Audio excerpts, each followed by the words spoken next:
अति पावन पुराण की धर्म भक्ति विज्ञान खान की विषय विलास विमोह विनाशिनी विमल विराग विवेक विकासिनी भगवत रहस्य प्रकाशिनी परम ज्योति पर मात्म ज्ञान की आरती अति पावन पुराण की धर्म भक्ति विज्ञान खान की आरती अति पावन पुराण की धर्म भक्ति परमहंस मुनि मन उल्लासिनी रसिक हृदय रस रास विलासिनी मुक्ति मुक्ति रति प्रेम सुदासिनी कथा की क्षण प्रिय सुजान की आरती अति पावन पुराण की धर्म भक्ति विज्ञान खान की आरती अति पावन पुराण की धर्म भक्ति विज्ञान खान की। कर्पूर गौरम करुणावत कथा उनकी लीला का अमर गाथा का गायन और श्रवण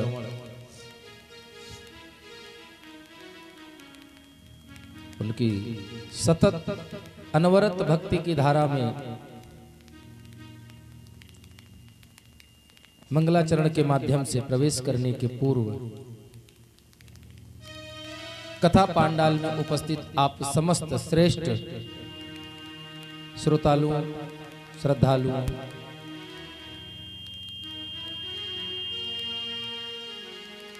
श्रद्धालु भक्तों आप सभी एवं साक्षात भक्ति एवं शक्ति स्वरूपा हमारी माताओं एवं बहनों सर्वप्रथम इस व्यास मंच से आप सभी भक्तों का हम स्वागत अभिनंदन और वंदन करते हैं। तत्पश्चात अपनी सनातन धर्म परंपरा को निर्वहन करते हुए उसी परंपरा के अनुक्रम में सर्वप्रथम मंगलाचरण के माध्यम से भगवान की कथा क्रम में प्रवेश करेंगे।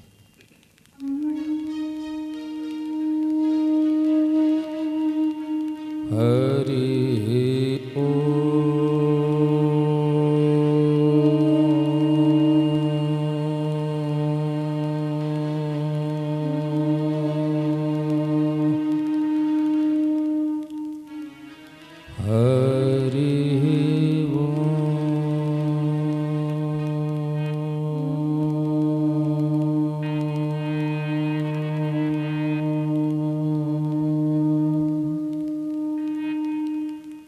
श्री सद्गुरु चरण कमलेभ्यो नमः।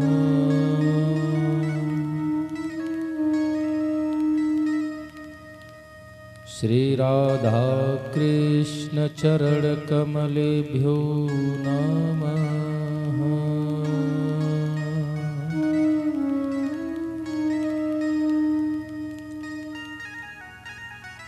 श्री हनुमद चरण कमलेभ्यो नमः।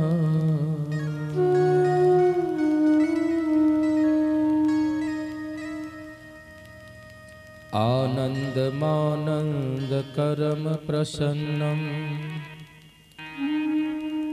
ज्ञान स्वरूपम निज भावयुक्तम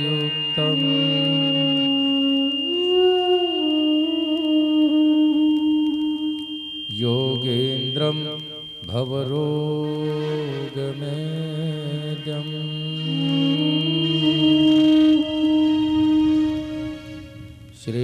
यद्गुरु नित्यं अहम नमामि। वंशी विभूषित करा नवनीरदाभा पीताम्बरादरुणबिम्बफलार्धरोष्टा पूर्णेन्दुसुन्दरमुखादरबिम्बनेत्रा कृष्णात् परां किमपि तत्त्वहं न जाने।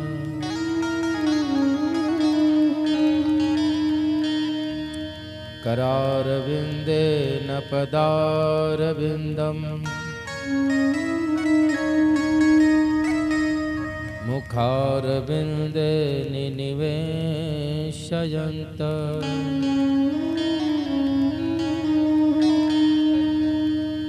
वटस्य पत्रस्य पुटे शयानं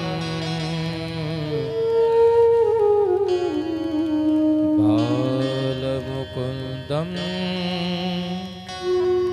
मनसा स्मरामि। नारायणं नमस्कृत्यं नरं चैव नरोत्तमं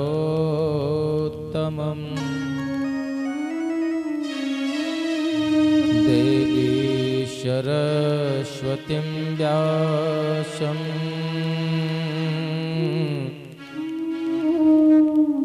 ततो जयमुदीरये।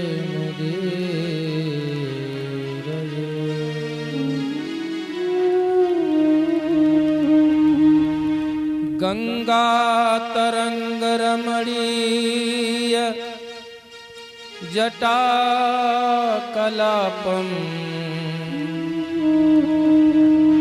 गौरी निरंतर विभू शितवामभागम्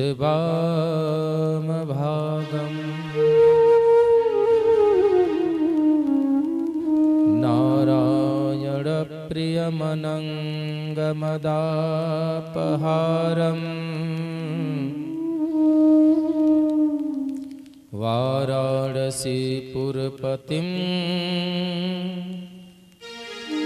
भज विश्वनाथम्।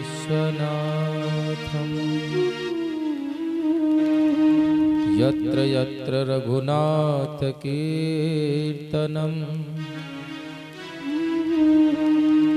तत्र तत्र कृतमस्तकाञ्जलिं बाष्पवारि परिपूर्णलोचनं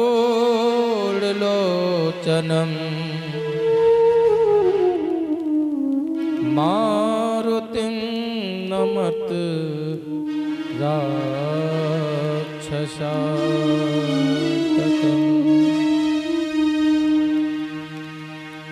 राधा मेरी स्वामिनी मैं राधे जू को दास। जन्म जन्म मोहे दीजियो श्री वृंदावन को वास। आइए हनुमंत विराजिए कथा सुनो धरि ध्यान। प्रेम सहित आसन धरो श्री शंभुनाथ हनुमान। लेत सदा सुधि दीन की सहज दया के धाम। जननी जनक सुबोध के प्रभु श्री से तारा।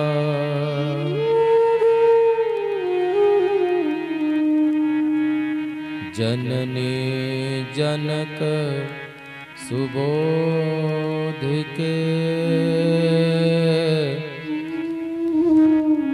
प्रभु श्री राधे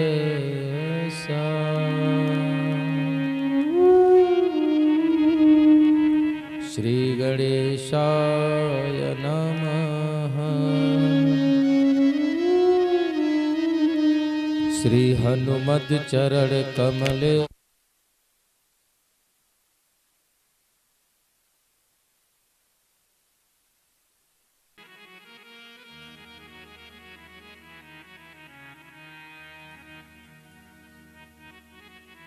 अपने तन मन वाणी और जिह्वा को पवित्र करते हुए आत्मसात करते हुए परम पिता परमेश्वर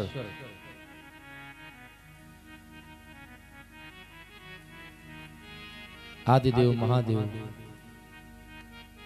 के समक्ष अपनी भावभीनी शब्दों के रूप में श्रद्धा सुमन अर्पित करते हुए भगवान की भुवन पावनी कथा में प्रवेश करेंगे।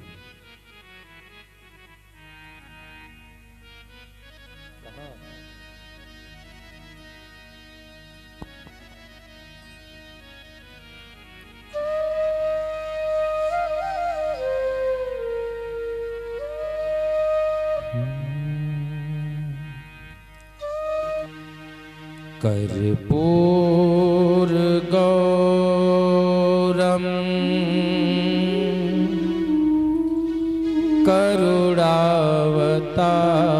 करुणावतारम संसार सारम भुजगेन्द्रहारम सदा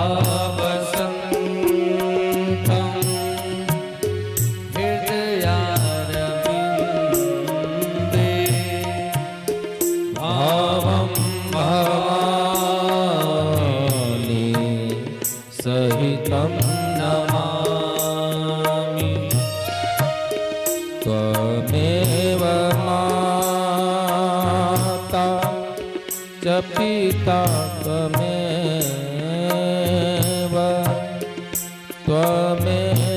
बन्धु च सखा त्वमेव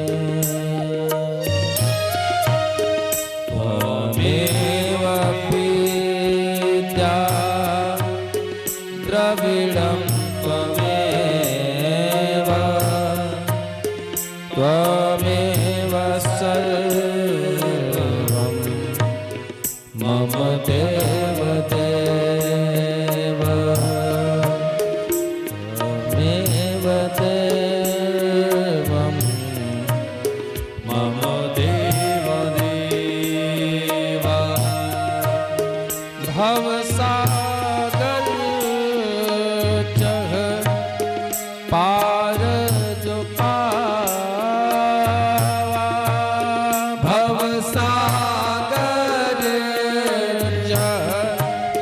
पार न पावा। राम कथा कड़ीड़ नावा कृष्ण कथा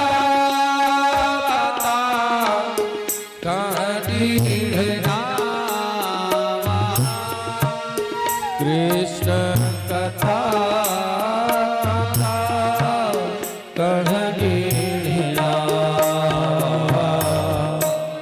कलयुग केवल नाम आधारा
गुण गाहा कल युग केवल हरि गुण केवल गावत नर वही भव था गावत नर भव था ओ बुध विश्राम सकल जन रंजनी बुध विश्राम सकल जानी रंजनी राम कथा कली कलु सविभंजनी श्री राम जय राम जय जय राम श्री राम जय राम जय जय राम श्री राम जय राम जय जय राम श्री राम जय राम जय जय राम जय जय जय हनुमान गोसाई जय जय जय हनुमान गोसाई कृपा करहु गुरु देव की नाई कृपा करहु गुरु देव की नाई सिया राम मैं सब जग जाने सिया राम मैं सब जग जानो करहु प्रणाम जोरी जुग पानो करहु प्रणाम जोर जुग पानी श्री राम जय राम जय जय राम श्री राम जय राम जय जय राम श्री राम जय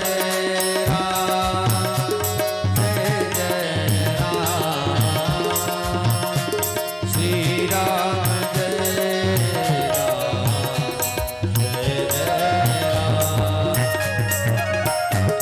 राधे श्याम जय राधे श्याम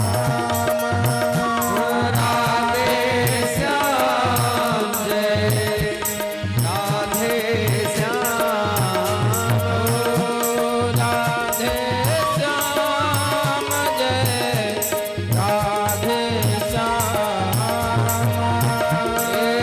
राधे श्याम जय राधे श्याम राधे श्याम जय राधे श्याम श्री राम जय राम जय जय राम श्री राम जय राम जय जय राम श्री राम जय राम जय जय राम श्री राम जय राम जय जय राम जय जय राम जय जय राम बोलिए बोलिए श्री वृंदावन बिहारी लाल की जय हो। बोलिए पवन सुत हनुमान जी महाराज की जय हो। बोलिए उमापति महादेव की जय। जय जय श्री राधे, जय जय श्री राधे श्याम। आज 5 दिवसों से अनंत कोटि ब्रह्मांड नायक परात्पर पूर्व ब्रह्म, जिनका हृदय अनन्य करुणा से भरा हुआ है, अनायास ही करुणा बरसाने वाले करुणालय बरुणालय, नंद के नंदन जसुदा नंदन, परात्पर पूर्ण ब्रह्म श्याम सुंदर जी महाराज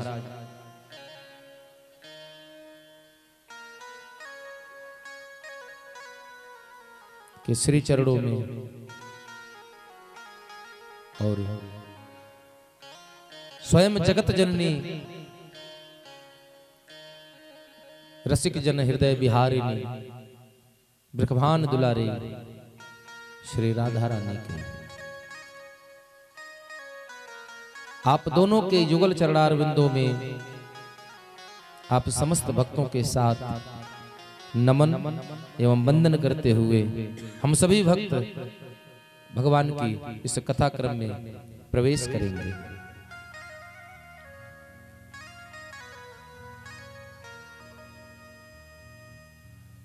हम नित्य प्रति एक चौपाई का गायन करते हैं यजमान जी। कलयुग केवल नाम आधारा, और सुमिर सुमिर नर उतरहि पारा। आखिर ऐसा नाम में क्या है? गोस्वामी तुलसीदास जी स्वयं कहते हैं, राम न सकहि नाम गुण गाये,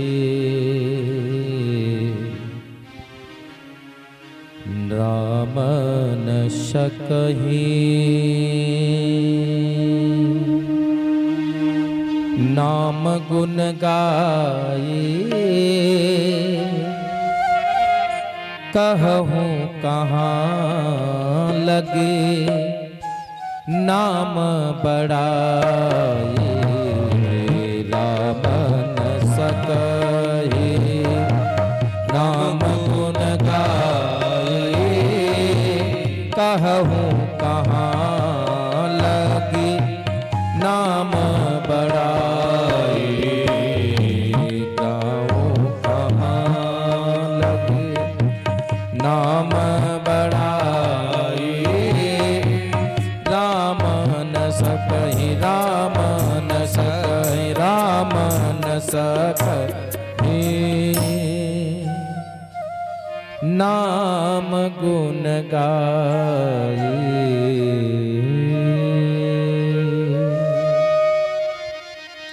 स्वयं भगवान भी अपने नाम की महिमा का गायन नहीं कर सकते हैं महाराज।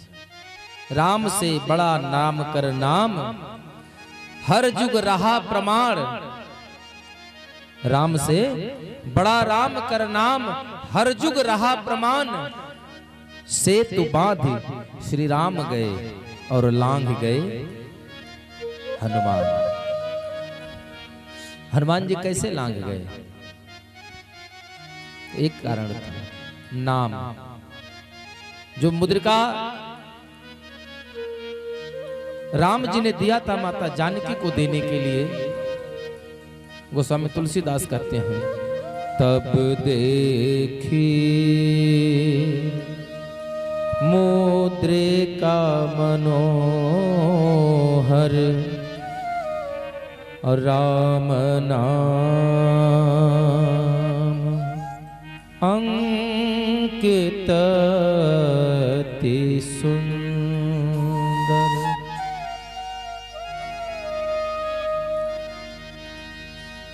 और हनुमान जी जब चले तब मुद्रिका मेले मुख माही और जल धीला घी गए आचर जनाहि। कोई आश्चर्य नहीं हुआ। क्यों? किसी को आश्चर्य न करने की सलाह पूज्यपाद गोस्वामी जी देते हैं। क्यों?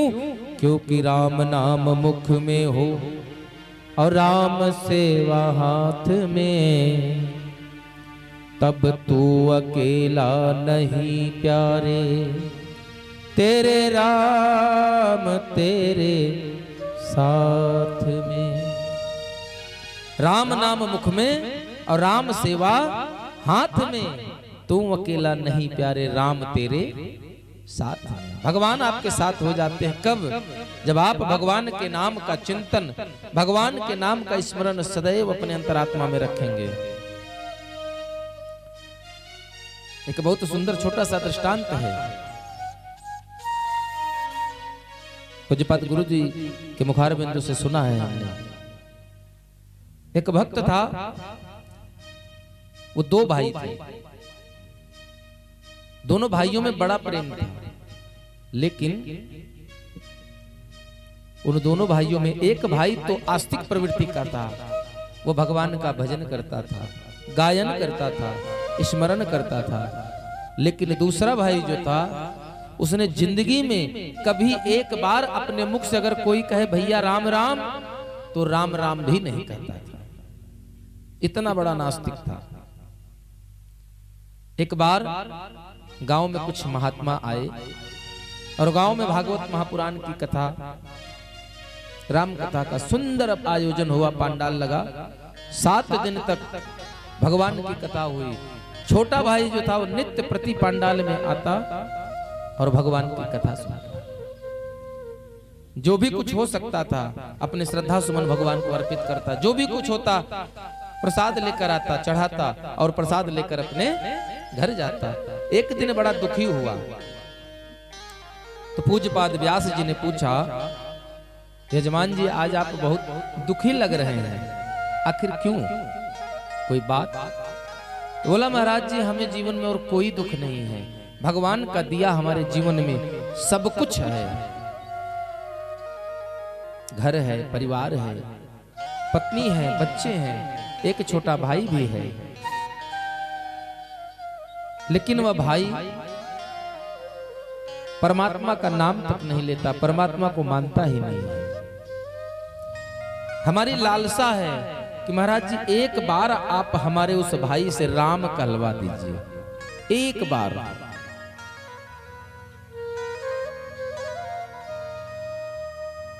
महात्मा जी ने कहा ठीक है, इसमें कौन सी बहुत बड़ी बात है। आप एक काम करना, कल उसे हमारे पास लेकर आना।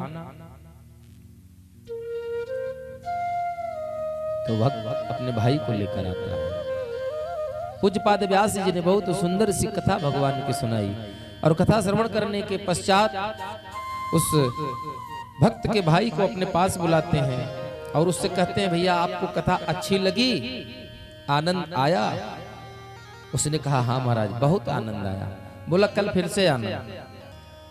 7वें दिवस की कथा जिस दिन व्यास विदाई होती है, उस दिन जो भी भक्त कथा सुनते हैं उन्हें व्यास जी को कथा श्रवण के उपरांत कुछ दक्षिणा देनी होती है। तो जब दक्षिणा देने की बारी आई तो उस भक्त ने कहा महाराज आप दक्षिणा के लिए हमको बुलाए थे। बोले नहीं, दक्षिणा तो लेनी है लेकिन आपसे एक भी रुपया दक्षिणा में हमें नहीं चाहिए। तो आपको चाहिए क्या? तो महात्मा जी बोले बस आप एक बार राम कह दो, एक बार अपनी वाणी से आप राम कह दो। अरे उसने कहा इस नाम में क्या रखा है, आप लोग तो हरदम लेते हैं, क्या मिलता है? कई बार कहने के पश्चात उस भक्त ने कहा चलिए अब आप बार बार दबाव बना रहे हैं तो हम एक बार राम कह ही देते हैं। जैसे उसने कहा कि हम एक बार राम कह देते हैं, पंडित जी ने कहा बस बस बस हो गया काम, हमारी दक्षिणा पूरी हो गई, अब हमें आपसे एक भी पैसा दक्षिणा में नहीं चाहिए। लेकिन एक सलाह मेरी आपको है, आपसे कोई कुछ भी कहे, लेकिन आप इस एक बार राम के बदले कुछ न मांगिएगा कभी, और ना ही इस एक बार राम कहने का फल किसी को दीजिएगा। तो व्यक्ति बोला, हमको बेवकूफ समझ रहे हैं, एक बार राम कहने में क्या मिलता है? ऐसा कौन सा बड़ा काम है कि हमसे कोई मांगेगा? अच्छा ठीक है, हम आपको वचन देते हैं, हम किसी को नहीं देंगे। कह करके वो अपने घर गया, महात्मा जी अपने आश्रम को गए। कालांतर में समय व्यतीत हुआ और उस भाई की मृत्यु हो जाती है। यमदूत आए, इधर यमदूत खड़े हैं यमपास लेकर, इधर धर्मराज के दूत खड़े हैं। उस जीव को लेकर के गए धर्मराज के पास। दोनों पक्षों में विवाद होने लगा। नारद जी पहुंचे, बोले क्या विवाद है? बोले ये जीवन में कभी भगवान का नाम नहीं लिया, इसने कभी धार्मिक कार्य नहीं किया है, इसे तो नरक में जाना है। तो धर्मराज के जो दूत थे वो बोले नहीं, इसने एक बार राम कहा है, ये यमपुरी में नहीं जाएगा, ये स्वर्ग लोक को जाएगा। अब इसका निर्णय कैसे हो? तो नारद जी ने कहा आप लोग इसे लेकर धर्मराज के पास जाइए। जीव को सुंदर, अब समस्या हो गई, इसको ले कैसे जाएं? तो वहां से सब लोग उसको एक पालकी बनाते हैं और उस पालकी में उस जीव आत्मा को बिठाते हैं। आगे आगे धर्मराज के दूत और पीछे पीछे यमराज के दूत पालकी उठाकर धर्मराज के दरबार तक पहुंचे। धर्मराज के पास पहुंचे तो धर्मराज ने कहा हाँ भाई। बोला महाराज इसने जीवन में एक बार राम कहा है। बोले इसका फल? बोले इसका फल तो हमें भी नहीं पता है। ब्रह्मा जी के पास गए। अब उस पालकी में एक तरफ धर्मराज ने कंधा लगाया,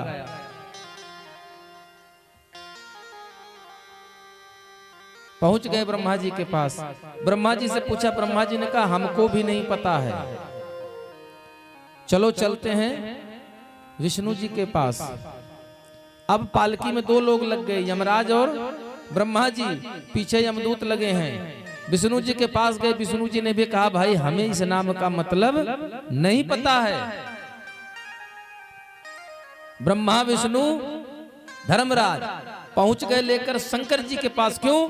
क्योंकि तुम पुनि राम राम दिन राती असादर जपहु अनंग राती।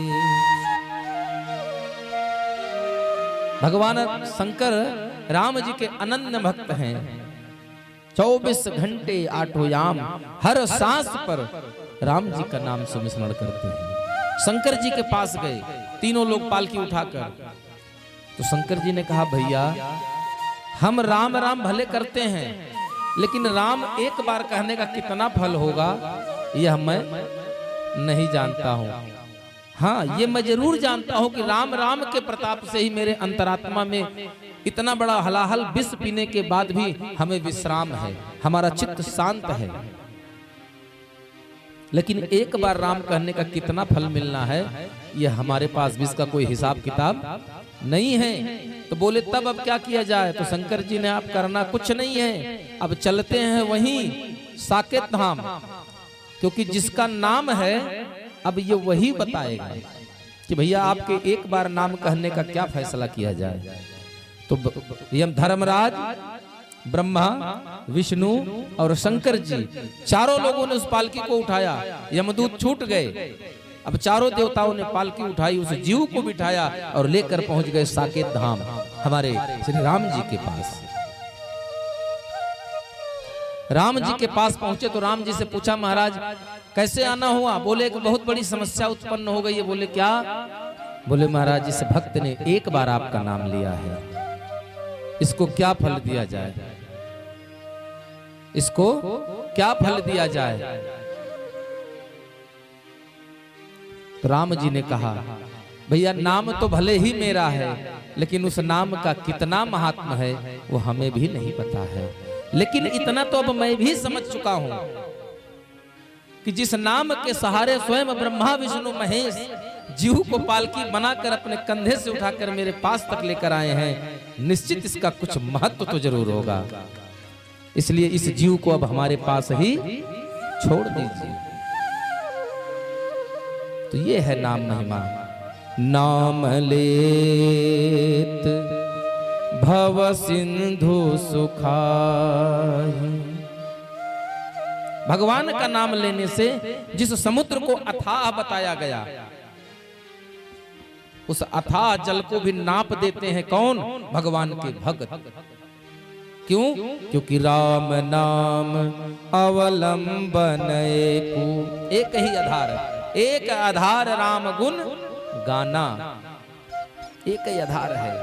इसीलिए गोस्वामी जी कहते हैं कल जुग केवल नाम आधारा, सुमेरे सुमेरे नर उतरहि पारा। कल जुग केवल नाम आधार, एक आधार है और कोई नहीं। मेरे सुमेरे नर उतरहि पारा। और नाम रट लेंगे महाराज। अगर आपने नाम को जपा तो मिलेगा क्या? सुमेरी पवन सुत पावन नाम, सुमेरे पवन।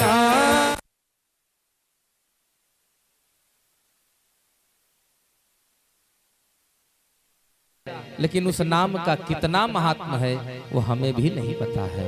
लेकिन इतना तो अब मैं भी समझ चुका हूं कि जिस नाम के सहारे स्वयं ब्रह्मा विष्णु महेश जीव को पालकी बनाकर अपने कंधे से उठाकर मेरे पास तक लेकर आए हैं, निश्चित इसका कुछ महत्व तो जरूर होगा। इसलिए इस जीव को अब हमारे पास ही छोड़ दीजिए। तो ये है नाम महिमा। नाम लेत भव सिंधु सुखाहि। भगवान का नाम लेने से जिस समुद्र को अथाह बताया गया, उस अथाह जल को भी नाप देते हैं कौन? भगवान के भक्त। क्यों? क्योंकि राम नाम अवलंबन एक ही आधार, एक आधार राम गुण गाना, एक ही आधार है। इसीलिए गोस्वामी जी कहते हैं कल जुग केवल नाम आधारा, सुमेरे सुमेरे नर उतरहि पारा। कल जुग केवल नाम आधार, एक आधार है और कोई नहीं। मेरे सुमेरे नर उतरहि पारा। और नाम रट लेंगे महाराज। अगर आपने नाम को जपा तो मिलेगा क्या? सुमेरी पवन सुत पावन नाम, सुमेरे पवन।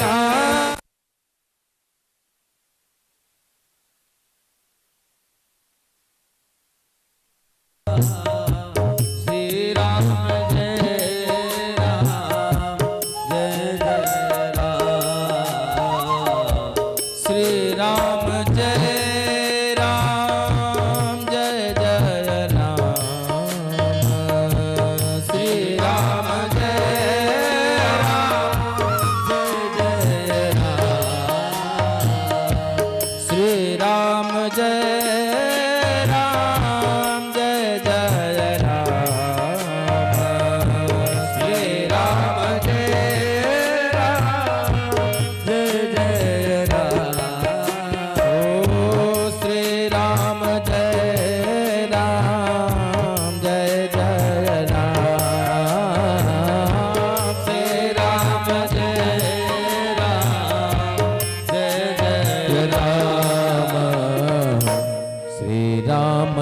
जय राम जय जय राम जय राम जय राम जय जय राम श्री राम जय राम जय जय राम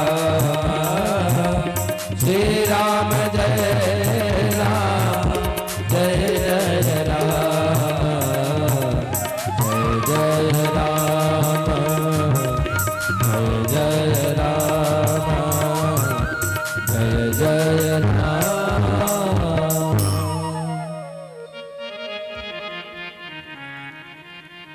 कहने का आशय, नाम ही एक आधार आपका है, आधार एक ही है नाम का। ये नाम का महिमा है। वाल्मीकि जी महाराज रत्नाकर डाकू थे। सप्तऋषियों ने कहा कि आप जो कर्म कर रहे हैं इसका फल कौन कौन भोगेगा? तो नारद जी ने कहा ये हम अपने परिवार के भरण पोषण के लिए करते हैं। तो वाल्मीकि जी जो कि रत्नाकर डाकू हैं, घर गए, अपने परिवारी जन से पूछा।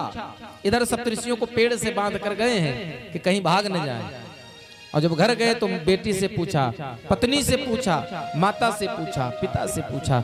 सबने कहा तुम बड़े हो गए हो, तुम्हारा कर्म है, कमा कर लाओ और हमारा पेट भरो, हमारा पालन करो, अपने जिम्मेदारियों का निर्वहन करो। अब वो तुम कैसे कमा कर लाते हो, कहां से कमा कर लाते हो, उसके कर्म का तुम्हारे क्या फल प्रतिफल तुमको मिलेगा, उसके जिम्मेदार हम नहीं हैं।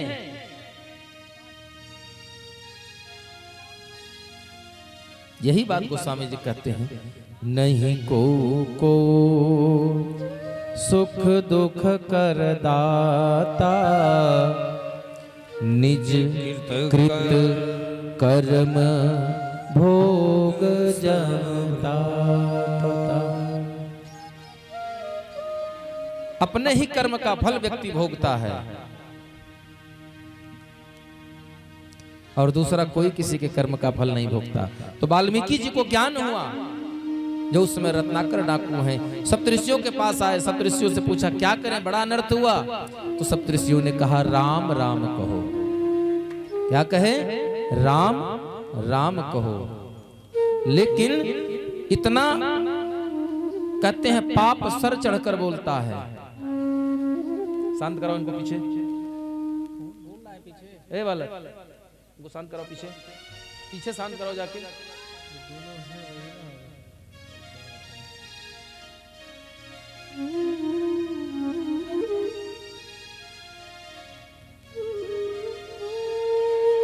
बोलिए श्री वृंदावन बिहारी लाल की जय।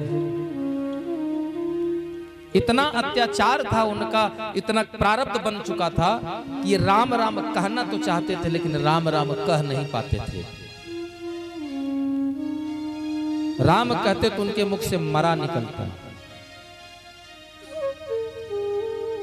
तो संतों ने कहा ठीक है कोई बात नहीं, तो आप मरा मरा ही जपो। उल्टा नाम जपत जग जाना और वाल्मीकि भय ब्रह्म समान। वाल्मीकि जी पूज्यमान हो गए, ब्रह्म के समान हो गए। किस लिए? क्योंकि उन्होंने राम नाम अवलंबन एकू भगवान राम के नाम का सहारा लिया। इसलिए उनका परम कल्याण हुआ। हम लोगों को चाहिए किसी एक को मानिए, जिसको भी मानिए, राम को मानिए, कृष्ण को मानिए, अंतर कोई कुछ नहीं है। क्यों? राम कृष्ण दो एक है, अंतर नहीं निमेष।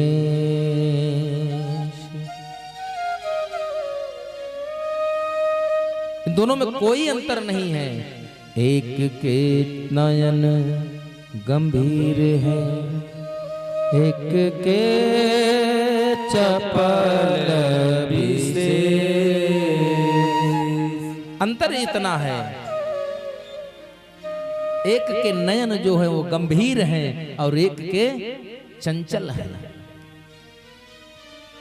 एक बार जिससे नजर मिल जाती है, आप वृंदावन जाइएगा, वृंदावन, और जहां हमारे श्री ठाकुर जी का बांके बिहारी का मंदिर है, उस मंदिर में जाएंगे, जब आप मंदिर के दर्शन करने के लिए गर्भगृह में जाएंगे तो मुख्य द्वार पर गर्भगृह के भगवान के विग्रह स्वरूप के और भक्तों के बीच में एक पर्दा है जो चलता रहता है। क्यों? इसीलिए चलता है कहीं आपकी नजरें ठाकुर जी की नजरों से लड़ ना जाए। और मंदिर के भाल में, प्रांगण के अंदर आप किसी भी कोने में खड़े हो जाएंगे तो आपको यही प्रतीत होगा कि बांके बिहारी सिर्फ हमको देख रहे हैं।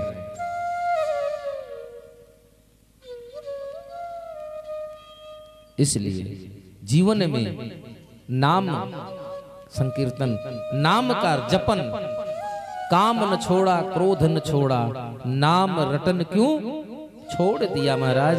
और आप कहेंगे कि महाराज हमको जीवन में बड़ा कष्ट है, बड़ी शांति नहीं मिलती। प्रभु शांति नहीं है, शांति कहां से आएगी? शांति तो तब आएगी जब आप अंतर्मुखी हो जाएंगे, जब आप चिंतन करेंगे, तब आपके जीवन से चिंता छूटेगी। और चिंतन करने के लिए किसी एक नाम की तो आवश्यकता पड़ेगी। चाहे राम राम कहिए, चाहे श्याम श्याम कहिए, चाहे राधा राधा कहिए, कुछ भी कहिए, लेकिन नाम का सहारा तो आपको लेना ही पड़ेगा। इसलिए भगवान के नाम का स्मरण करते हुए हम सभी लोग कथा में प्रवेश करेंगे। कल की कथा कहां तक हुई थी जजमान जी? विवाह हुआ था। किसके साथ विवाह हुआ था? रुक्मिणी मैया के साथ।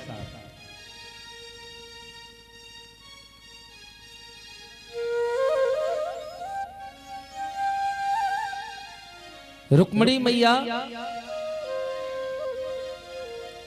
कल आप सभी लोगों ने सुना और जानते भी हैं इस कथा को कि भगवान ने जब रुक्मिणी मैया माता पार्वती की पूजन के लिए जाते हैं, वहां से भगवान कृष्ण उनका हरण कर ले जाते हैं। रुक्मिणी के बड़े भाई का नाम है रुक्मी, जिसने एक अक्षौहिणी सेना लेकर के भगवान का पीछा किया और ललकारता है। भगवान रथ घुमाकर युद्ध करने के लिए तत्पर हो जाते हैं। उसने भगवान के ऊपर 3 बाण का प्रयोग किया। भगवान ने स्वयं को बचाते हुए, जब रुक्मी ने भगवान के ऊपर 3 बाण का प्रहार किया तो भगवान ने उसके बाणों से खुद को बचाते हुए उसके ऊपर एक साथ 6 बाण छोड़े। और 6 बाण अभी उसके पास तक पहुंचे भी नहीं थे कि भगवान श्री कृष्ण ने उसी के पीछे एक साथ 8 बाणों का और संधान कर दिया, जिससे उसके रथ, घोड़े, हाथी, ध्वजा, सारथी आदि समस्त संसाधनों का नाश कर दिया परमात्मा ने। इस पर भी वह मूर्ख रुक्मी नहीं मानता और तीक्ष्ण तलवार लेकर, ढाल लेकर प्रभु श्री कृष्ण के ऊपर दौड़ पड़ता है। भगवान ने उसके तलवार और ढाल को काटकर अपनी तीखी तलवार उठाते हैं रुक्मी का वध करने के लिए। लेकिन माता रुक्मिणी ने देखा कि अब तो हमारे स्वामी, हमारे भाई रुक्मी का वध कर देंगे, तो उसने हाथ जोड़कर बड़े करुण भाव में कहा, योगेश्वरा प्रमेयात्मन देव देव जगत्पते हन्तुं नार्हसे कल्याण भ्रातरं मे महाभुज। हाथ जोड़कर कहती हैं, हे स्वामी, हे प्राणनाथ, मैं जानती हूं कि आपका स्वरूप जो है वो समस्त आपका इच्छा मात्र से समस्त सृष्टि का प्राकट्य होता है, समस्त सृष्टि का सृजन होता है, निलय होता है। मैं जानती हूं आप विश्व में आपसे कोई भी युद्ध करने का सामर्थ्य नहीं रखता, कोई भी आपको परास्त नहीं कर सकता, आप सर्वस्व विजयी हैं। फिर भी आज मेरे विवाह के दिन ही मेरे भाई का वध करना आपको शोभा नहीं देता है प्रभु। भगवान ने रुक्मिणी की बात मानकर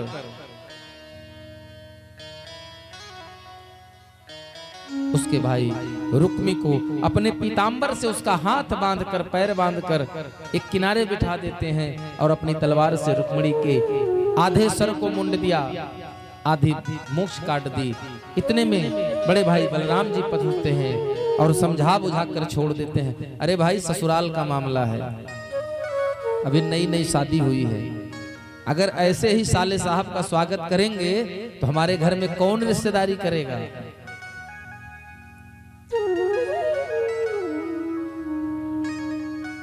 इसलिए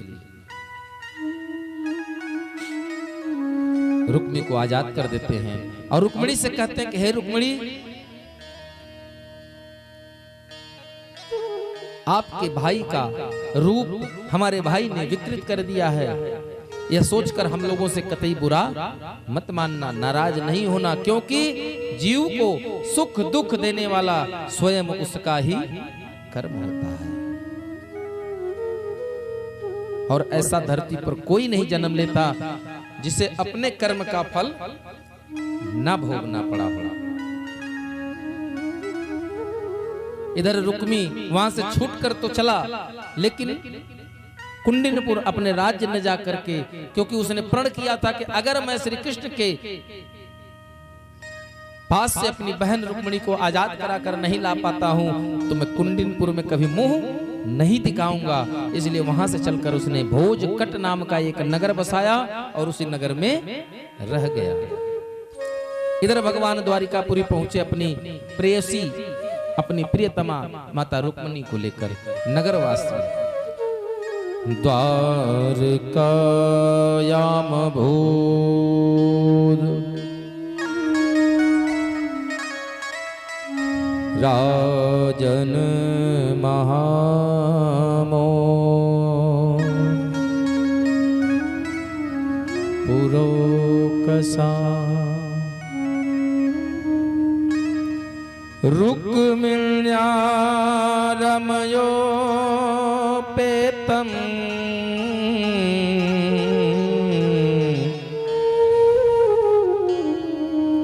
दृष्ट्वा कृष्णं श्रियः पतिम्। समस्त द्वारिकावासी, पूर्ण नर नारी, संत महात्मा, सभी लोग रुक्मिणी मैया और भगवान श्री कृष्ण की बाकी सुंदर सी झांकी देखकर बहुत आनंदित होते हैं। क्यों? क्योंकि वो जानते हैं कि माता लक्ष्मी के स्वयं आज माता रुक्मिणी के शरीर में है और स्वयं जगत पिता पूर्ण ब्रह्म परमेश्वर अनंत कोटि ब्रह्मांड नायक जो 14 भुवन के नियंता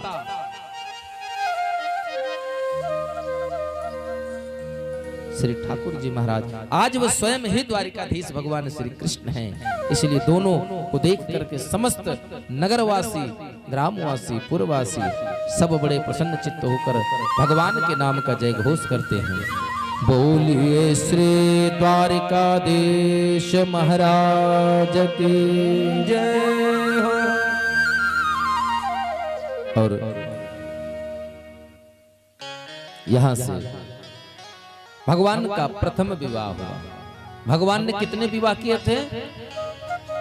8 तो प्रमुख विवाह हैं, मुख्य, लेकिन भगवान ने विवाह कितने किए थे? 16,108। एक बात आप जानते भी होंगे कि भगवान ने जितने भी विवाह किए उन्होंने कोई भी विवाह अपनी मर्जी से नहीं किया है। भगवान के जितने भी विवाह हुए हैं वो दूसरे की मर्जी से हुए हैं, दूसरे का कल्याण करने के लिए हुए हैं।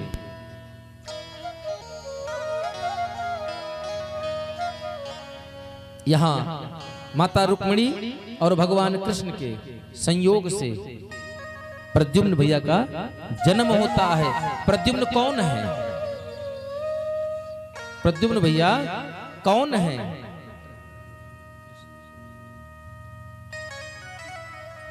कामस्तु वासुदेवांसो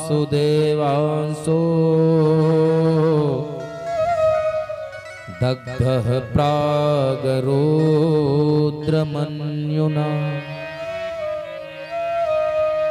देहोपपत्तये भूयस्त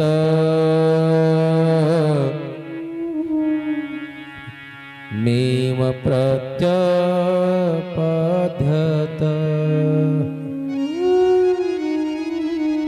कामदेव स्वयं आज भगवान श्री कृष्ण का अंश बन करके भैया प्रद्युम्न के रूप में धरती पर पुनः जन्म लेता है। प्रसंग उठता है उस समय का है जब माता सती के वियोग के बाद भगवान शंकर की लागी समाधि अखंड अपारा।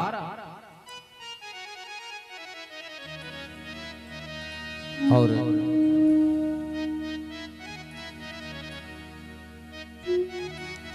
भगवान शंकर के विवाह से जब विवाह होगा तभी पुत्र का जन्म होगा, और जब पुत्र होगा तभी निश्चर का वश होगा। क्योंकि ब्रह्मा जी ने वरदान दिया था क्या? शंभु शुक्र शंभूत सुत सोई जीते रन शो।